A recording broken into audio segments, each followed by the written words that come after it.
പത്തനംതിട്ട കോന്നി കല്ലേരി നടുവത്തുമൂഴിയിൽ കാട്ടാന ഇറങ്ങി. കാട്ടാന മരം റോഡിലേക്ക് തള്ളിയിട്ടു. അതേ തുടർന്ന് കൊക്കാത്തോട് ആ സ്ഥലത്തുള്ള ഗതാഗതം തടസ്സപ്പെട്ടു. വി ജയശങ്കർ നമുക്കൊപ്പം ചേരുകയാണ്. ജയശങ്കർ, എപ്പോഴാണ് ഈ സംഭവം? ഇപ്പോൾ ഗതാഗതം പുനഃസ്ഥാപിക്കാൻ കഴിഞ്ഞോ?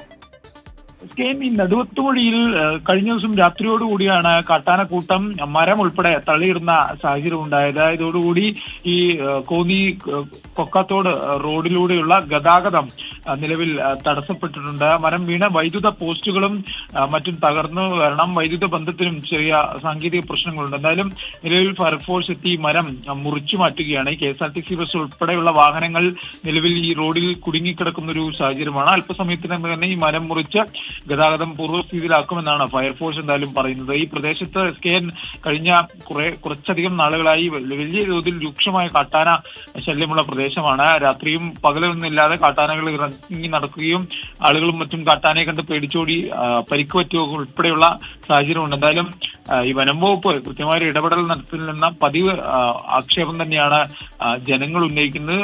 എന്തായാലും നിലവിൽ രാത്രി ഇറങ്ങിയ കാട്ടാനക്കൂടം കാട് കയറിയിട്ടുണ്ട്. ഇപ്പോൾ എന്തായാലും റോഡ് ശരിയാക്കാനുള്ള ഈ മരം മാറ്റി ഗതാഗതം പുനഃസ്ഥാപിക്കാനുള്ള ഒരു ശ്രമം ഫയർഫോഴ്സിന്റെ ഭാഗത്തുനിന്ന് തുടരുകയാണ്. Thank you Jaishankar.